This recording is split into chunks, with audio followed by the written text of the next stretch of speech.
Hi my dear student, I am Ritesh Kumar Verma. आज मैं आप लोगों को जो है नए टॉपिक के बारे में बताऊंगा। इसके पहले हमने आपसे जो है माइक्रोट्यूब्यूल्स एंड माइक्रोसोम्स जो है मतलब जो है इस पर चर्चा की थी। आज हम देखते हैं राइबोसोम। राइबोसोम क्या है, ठीक है। राइबोसोम के बारे में देखेंगे। यानी राइबोसोम जो होता है ये जो है मतलब किसी भी कोशिका का जो है, हर कोशिका का मतलब जो है किसी भी कोशिका की बात करिए, प्रोकैरियोट एंड यूकैरियोट की बात करिए, यानी यूकैरियोटिक सेल में या जो है प्रोकैरियोटिक सेल का सबसे स्मॉलेस्ट जो है सेल ऑर्गेनेल्स है, ठीक है। सबसे स्मॉलेस्ट जो है सेल ऑर्गेनेल्स होता है, ठीक है।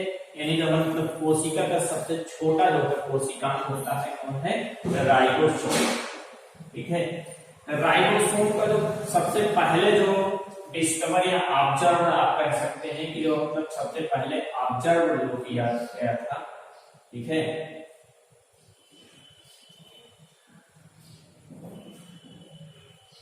ऑब्जर्व जो किया गया था वो कैलाडे नामक साइंटिस्ट के द्वारा किया गया, ठीक है।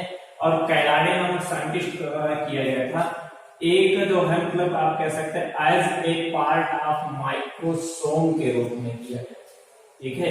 एक माइक्रोसोम के रूप में एक पार्ट मतलब माइक्रोसोम नाम जो है मतलब जैसे आप कह सकते हैं एक सूक्ष्म जो है मतलब कोशिकांग के रूप में किया, इसका ऑब्जर्वेशन किया गया था। ये नॉन मेम्ब्रेनस स्ट्रक्चर, इसका स्ट्रक्चर कैसा होता है, नॉन मेम्ब्रेनस होता है, यानी इस राइबोसोम के ऊपर कोई भी मेम्ब्रेन नहीं प्रेजेंट होती। दूसरी चीज कि ये ऐसा सेल ऑर्गन है जो विद इन सेल ऑर्गन यानी कोशिका के अंदर का कोशिकांग है, ठीक है। जैसे कि आप कह सकते हैं मतलब यूकैरियोटिक सेल में जो है राइबोसोम साइटोप्लाज्म में भी होता है और माइटोकॉन्ड्रिया और क्लोरोप्लास्ट, ठीक है। क्लोरोप्लास्ट के अंदर भी पाया जाता है। क्लोरोप्लास्ट के अंदर जो है 70s यूकैरियोट में और जो मतलब और अदर जो है 80s पाया जाता है, यानी यूकैरियोट में आप कह सकते हैं दोनों प्रकार का सेल ऑर्गन पाया जाता है, ठीक है। लेकिन प्रोकैरियोट में ओनली 70s, ठीक है।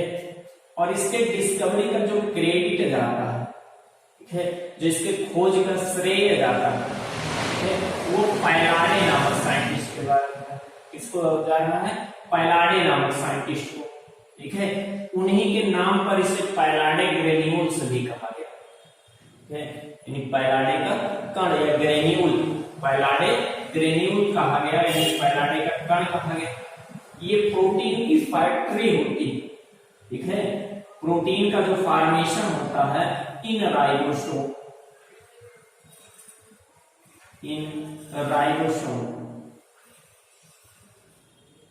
राइबोसोम के अंदर जो है प्रोटीन का फॉर्मेशन होता है, या ये आप कह सकते हैं ये प्लेस होता है प्रोटीन फॉर्मेशन का, इसीलिए इसे क्या कहा जाता है, फैक्ट्री ऑफ प्रोटीन, ठीक है। प्रोटीन के फॉर्मेशन की फैक्ट्री कही जाती है। इसे न्यूक्लियो प्रोटीन भी कहा जाता है। न्यूक्लियो प्रोटीन क्यों कहा जाता है, यानी एक प्रकार का कॉन्जुगेटेड प्रोटीन, ठीक है। न्यूक्लियो प्रोटीन इसलिए कहा जाता है because RNA and R protein, ठीक है। आरएनए और आर प्रोटीन से मिल करके जो है राइबोसोम का फॉर्मेशन होता है। आरएनए जो मतलब एक न्यूक्लियोटाइड है और प्रोटीन प्रोटीन, ठीक है। इसलिए इसे न्यूक्लियो प्रोटीन कहा जाता है और इसे कुछ और नाम से बुलाया जाता है, called as RNP, ribonucleoprotein. यहाँ पे लिखा गया है राइबो न्यूक्लियो प्रोटीन या riboprotein, ribonucleoprotein भी कहा जाता है। आरएनपी का पूरा नाम राइबो न्यूक्लियो प्रोटीन, ठीक है। तो इस प्रकार से ये मतलब कुछ राइबोसोम के बारे में था। अगर टाइप की बात हम करें कि मतलब कितने टाइप्स के होते हैं, तो टाइप ऑफ राइबोसोम ऐसे जो है 2 टाइप्स होते हैं, 80s और 70s, ठीक है। 2 टाइप्स के राइबोसोम होते हैं। इन 2 टाइप्स के राइबोसोम में जो है मतलब आपका ये यूकैरियोटिक सेल, ठीक है। तो यूकैरियोटिक सेल में जो है 80s टाइप का राइबोसोम पाया जाता है, ठीक है। 80s टाइप राइबोसोम पाया जाता है और इस राइबोसोम में 2 सब यूनिट होती है। क्या होती है? 2 सब यूनिट होती है, जिसमें एक जो है स्मॉलेस्ट होता है और एक लार्जेस्ट होता है। ठीक है, स्मॉल सब यूनिट और लार्ज। स्मॉल सब यूनिट जो होता है 80s का, वो 40s यानी 40 ईयर्स होता है, वो स्मॉल सब यूनिट होता है, और 60 ईयर्स होता है वो जो है लार्ज सब यूनिट होता है। ठीक है, स्मॉल सब यूनिट में जो मतलब आरएनए प्रेजेंट होते हैं वो 18 एस प्रकार के आरएनए होते हैं, यानी स्मॉल सब यूनिट में एक आरएनए 18 एस आरएनए। ठीक है, और लार्ज सब यूनिट में 3 प्रकार के आरएनए, एक 5.8 एस आरएनए, एक 5 एस आरएनए और एक 28 एस आरएनए। ठीक है, यानी जो मतलब 5.8 एस, 5 एस और 28 एस आरएनए पाए जाते हैं। ठीक है, यानी आप ये कह सकते हैं कि जो है 80s में जो है 4 प्रकार के आरएनए होते हैं, यानी 80s का पार्टीशन 4 आरएनए से होता है। यानी एक जो है स्मॉल वाले में 18s पाया जाता है और लार्ज वाले में जो है 5.8, 5s और 28s प्रकार के आरएनए पाए जाते हैं। ठीक है, प्रोकैरियोटिक सेल में देखिए जाए। ठीक है, यानी प्रोकैरियोटिक सेल का मतलब बैक्टीरिया। ठीक है, बैक्टीरिया, ब्लू ग्रीन एल्गी और माइकोप्लाज्मा में, जिसमें 70s टाइप के राइबोसोम पाए जाते हैं। और ये राइबोसोम भी जो है 2 सब यूनिट से बना होता है, इसमें भी लार्जेस्ट और स्मॉलेस्ट यूनिट होते हैं। लार्जेस्ट जो होता है वो 50s और जो स्मॉलेस्ट होता है वो 30s होता है। ठीक है, 50s में क्या है कि 5s, 50s में 2 प्रकार के आरएनए। ठीक है, यानी 5s आरएनए और 23 यानी 23s आरएनए या 23s आरएनए। और यहाँ पे देखिए मतलब 18s का 40 वाले में यहाँ पे 16 18s। ठीक है, और अगर बात किया जाए कि जो मतलब जैसे क्वेश्चंस पूछे जाते हैं कि कौन सी सब यूनिट दोनों में पाई जाती है, तो हम कह सकते हैं कि मतलब both RNA, both ribosome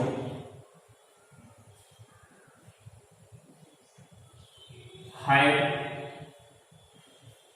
5s RNA, यानी 5s आरएनए दोनों में क्या है? कॉमन है। ठीक है, देखिए यहां पर भी पाया जा रहा है 70s वाले में भी और 80s वाले में यहाँ पर, या ये देखिए मतलब जो यहाँ पे लिखा गया है ये दोनों मतलब पाया जाते हैं 5s आरएनए दोनों में कॉमन। ठीक है, ड्यूरिंग प्रोटीन सिंथेसिस के समय जो मतलब क्या होता है?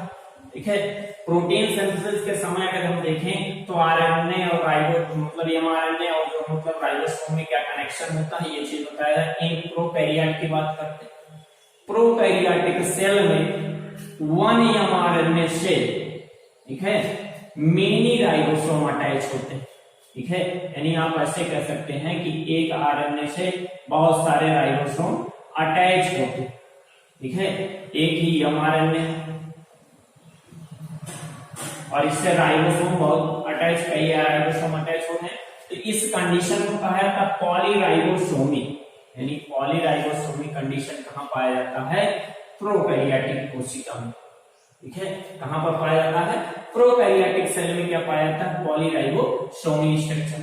ठीक है, यदि यूकैरियोटिक सेल की बात करें, ठीक है, यूकैरियोटिक सेल में क्या होता है कि 1 RNA attach with only 1 ribosome called monosomy.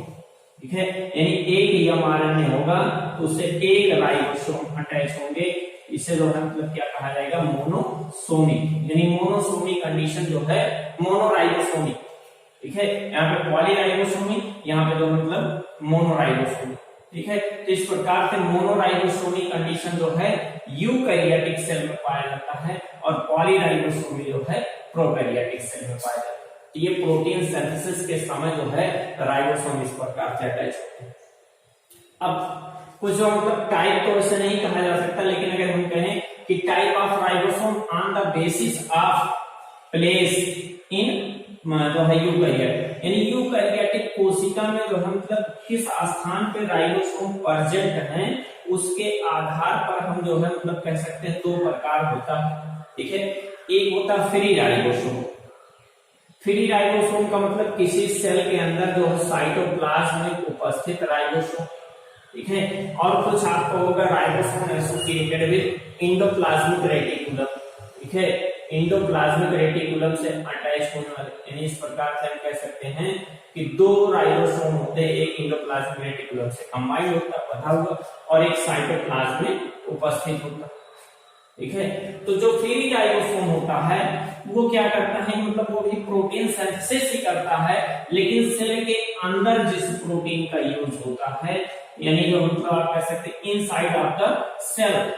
ठीक है, प्रोटीन फॉर्मेशन, यानी प्रोटीन उस प्रोटीन का फॉर्मेशन करेगा जो सेल के अंदर यूज हो रहा है, और फॉर्मेशन ऑफ एक्सट्रिंसिक प्रोटीन और जो है पेरिफेरी प्रोटीन, जो सेल मेम्ब्रेन था, सेल मेम्ब्रेन में आपको मतलब इस प्रकार से, जैसे सेल मेम्ब्रेन कहाँ बना दिया जाए, ठीक है, ऐसे आपको सेल मेम्ब्रेन मिला था ना, ऐसे लिपिड बाइलेयर, लिपिड बाइलेयर, ठीक है, लिपिड का बाइलेयर बना था, इसके अंदर जो है इंट्रिंसिक प्रोटीन था, ऊपर की तरफ ऐसे एक्सट्रिंसिक प्रोटीन, यानी जो मतलब जो पेरिफेरी पे पाए जाते हैं उस प्रोटीन का फॉर्मेशन फ्री राइबोसोम का। ठीक है, और जो इंट्रिंसिक पाए जाते हैं यानी धंसे हुए, ठीक है, आप कह सकते हैं ribosome associated with endoplasmic reticulum वाला जो राइबोसोम होता है वो भी प्रोटीन फॉर्मेशन करता है, लेकिन उसके बने हुए प्रोटीन जो है कहाँ जाते हैं, सेल से आउटसाइड में।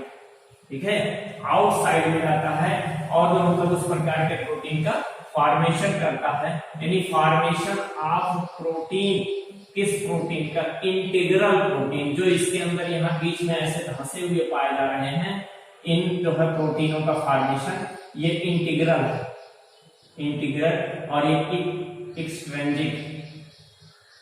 ठीक है, तो इस प्रकार से जो है इंटीग्रल प्रोटीन, और जो सेल ऑर्गेनों को जिन प्रोटीनों का काम करता है उस प्रोटीन का फॉर्मेशन किसके द्वारा होता है, वो राइबोसोम जो अटैच होता है किससे, एंडोप्लाज्मिक रेटिकुलम से अंतःपत्रपे जालिका से। ठीक है, तो इस प्रकार से प्रोटीन का फॉर्मेशन मतलब दोनों प्रकार के राइबोसोम, जो फ्री वाले होते हैं वो, और जो एंडोप्लाज्मिक रेटिकुलम से अटैच होते हैं अंतःपत्रपे जालिका से जुड़े होते हैं। ठीक है, अगला पॉइंट है बोथ राइबोसोम सब unit joint with the help of magnesium ion concentration. ठीक है, मैग्नीशियम आयन कंसंट्रेशन पे जो है मतलब क्या होता है कि इसी कंसंट्रेशन पर डिपेंड करते हैं, और उसी के साथ जो उसी के प्रभाव से राइबोसोम के दोनों सब यूनिट आपस में अटैच होते हैं। यहाँ पे देखिए मतलब एक प्रकार से दिखाया गया कि राइबोसोम में जब मतलब जो मैग्नीशियम आयन कंसंट्रेशन हाईली होता है तो उस समय राइबोसोम के दोनों यूनिट जुड़ जाते हैं। ठीक है, और यदि लो होता है तो वो जो है सब यूनिट अलग हो जाते हैं, यानी मैग्नीशियम आयन कंसंट्रेशन यदि 0.001 होगा तो जो है मतलब दोनों सब यूनिट जुड़ जाएंगे। यदि इससे अधिक होता, ठीक है, इससे अधिक होगा तो पॉलीराइबोसोमिक,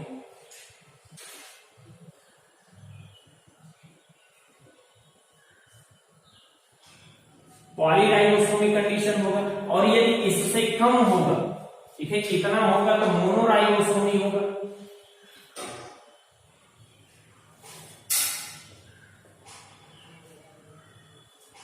मोनोराइबोसोमी होगा, अधिक होने पे पॉलीराइबोसोमी होगा, और इससे कम होने पे क्या होगा, इससे कम होने पर दोनों सब यूनिट अलग हो जाएंगे। तो इस प्रकार से जो है मतलब क्या होता है कि मैग्नीशियम आयन कंसंट्रेशन पर डिपेंड करता है तो उसकी दोनों सब यूनिट जुड़ेंगी या जो है मतलब अलग होंगी या सेपरेट होंगी। ठीक है, अगला structure made up of two subunits larger और स्मॉलेस्ट, यानी दो सब यूनिट से मिल करके जो है इसका स्ट्रक्चर बना होता है। इसमें 3 साइड होता है, ए साइड, पी साइड और ई साइड। ठीक है, ए साइड का मतलब होता है अमीनो एसाइड साइड, ठीक है, पी साइट का मतलब होता है पेप्टाइडल साइट और ई साइट का मतलब होता है एग्जिट साइट। यहाँ पे देखिए दिया गया है कि मतलब contain a site amino acyl site, ठीक है। पी साइट का मतलब पेप्टाइडल साइट और जो है ई साइट का मतलब होता है एग्जिट साइट, ठीक है। तो इस प्रकार से जो है राइबोसोम में 3 साइट होते हैं। ये जब प्रोटीन सिंथेसिस पढ़ेंगे तो उसमें जो मतलब ये चीज काम रहेगा, आप इतना भी जानिए कि ई पी ए साइट यानी जो है A P E amino aside, amino acid जहां से जुड़ेंगे। फिर पेप्टाइडल साइट का मतलब होता है जहां पर अमीनो एसिड जो पेप्टाइड बॉन्ड बना करके जो है दूसरे अमीनो एसिड से जुड़ जाएंगे, वो पेप्टाइडल साइड होगा। और जहां से टीआरएनए निकलेगा एग्जिट साइट होगा, ठीक है। और आप देख लीजिए क्लोरम फेनिकाल, एरिथ्रोमाइसिन होता है, टेट्रासाइक्लिन, ये सब एंटीबायोटिक्स मिल करके ऐसे कुछ ऐसे एंटीबायोटिक्स हैं जो 17S राइबोसोम के जो है वर्क को इनहिबिट करते हैं, ठीक है। यानी क्लोरम फेनिकाल, एरिथ्रोमाइसिन, टेट्रासाइक्लिन, फिर जो है एंटीबायोटिक, ये सब एंटीबायोटिक्स जो है इनहिबिट करते हैं 70S, ठीक है। टालुडीन, ठीक है, टालुडीन ब्लू से जो है राइबोसोम की स्टेनिंग की जाती है। वेरी वेरी इंपॉर्टेंट, ठीक है, इंपॉर्टेंट हर पॉइंट इसमें है, लेकिन टालुडीन ब्लू से जो है मतलब क्या किया जाता है, स्टेनिंग की जाती है। किसकी जो है मतलब राइबोसोम की स्टेनिंग की जाती है, उसको कलर्ड किया जाता है। तो आज का टॉपिक हमारा यहीं तक, ठीक है। आगे नेक्स्ट टॉपिक न्यूक्लियस के बारे में आप लोगों को बताएंगे कि न्यूक्लियस की खोज किसने की, कहाँ किया गया, ठीक है। आज का टॉपिक बस यहीं तक। थैंक यू, जय हिंद।